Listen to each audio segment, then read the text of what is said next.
आज हम कुछ नया देखेंगे दोस्तों। दो टाइप की इंग्लिश होती है, एक होती है फॉर्मल और एक होती है इनफॉर्मल।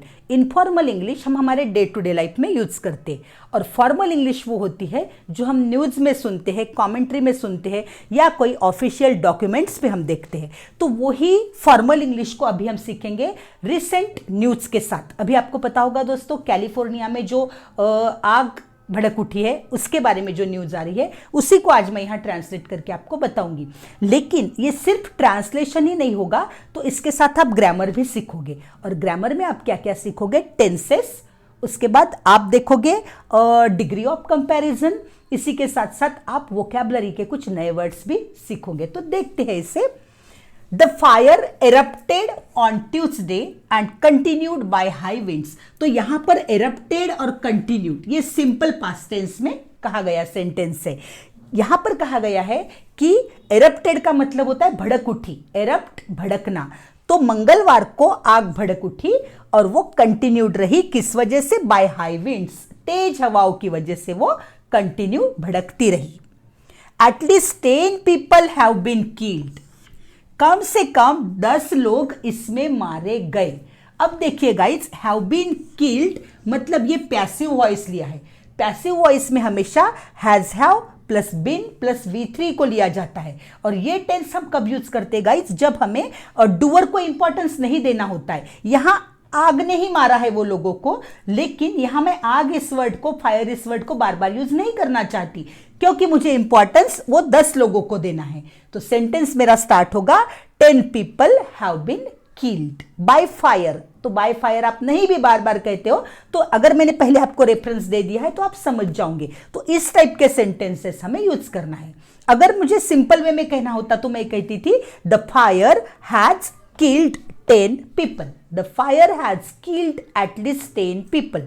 लेकिन मुझे फायर को इंपॉर्टेंस नहीं देना है, क्योंकि मैंने पहले ही बता दिया है फायर के बारे में। अब मुझे जो मेन इंसिडेंस हुआ उसके बारे में कहना है, तो पैसिव वॉइस को हमें यूज करना है। पैसिव वॉइस को हम यूज करते गाइस जब हमारे लिए डूअर इंपॉर्टेंट नहीं होता, वो एक्शन इंपॉर्टेंट होती है। Third, 10,000 homes and other buildings have been burned in wildfires. 10,000 घर और बिल्डिंग्स जल गए हैं इस वाइल्ड फायर में, इस जंगली आग में 10,000 बिल्डिंग और घर जल गए हैं। जल गए हैं मतलब किसी चीज से वो जले हैं। फिर से यहां पर हैव बीन को यूज किया गया है।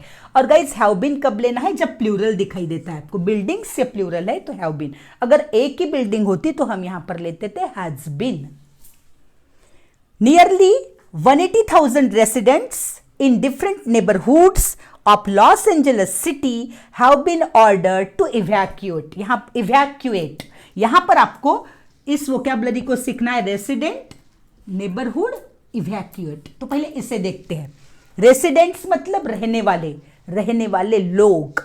नेबरहुड्स पड़ोसी, आजू बाजू वाले। और इवैक्यूएट मतलब खाली करना, छोड़ देना। Nearly 180,000 residents in different neighborhoods of Los Angeles City।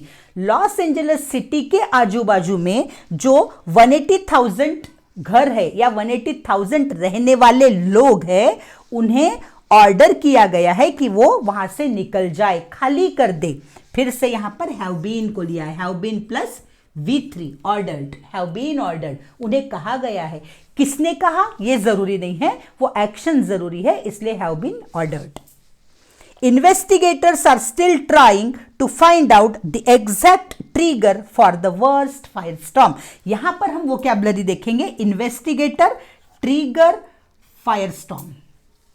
Investigators जांचकर्ता, जो शोध लगा रहे हैं, जो जांच कर रहे हैं। उसके बाद ट्रिगर, ट्रिगर का मतलब होता है गाइस कोई भी काम का शुरू होना, कोई भी काम को शुरू होना, कोई किसी काम का, वो ट्रिगर। और फायर स्टॉर्म मतलब आग का जो ये तूफान है वो। तो यहां पर इसका मतलब हुआ investigators are still trying to find out. अब भी इन्वेस्टिगेटर ये ढूंढने का प्रयत्न कर रहे हैं एग्जैक्ट ट्रिगर, उस आग को किस वजह से स्टार्ट हुई, वो आग किस वजह से स्टार्ट हुई, ये ढूंढने का वो ट्राई कर रहे हैं। वो फायर स्टॉर्म मतलब वो जो तूफान था का वो कैसे चालू हुआ। वर्स्ट। अब ये वर्स्ट जो यूज किया है गाइस, ये डिग्री ऑफ कंपैरिजन है, वो है बैड, वर्स्ट, वर्स्ट। तो ये सुपरलेटिव डिग्री है। बैड मतलब बुरा, उससे भी बुरा मतलब जब हम कंपैरिजन करते हैं दो लोगों में तो वर्स, और सबसे ज्यादा जो बुरा होता है उसके लिए हम करते हैं वर्स्ट को यूज। होप आपको ये वीडियो अच्छा लगा है। कुछ और अगले लेसन में।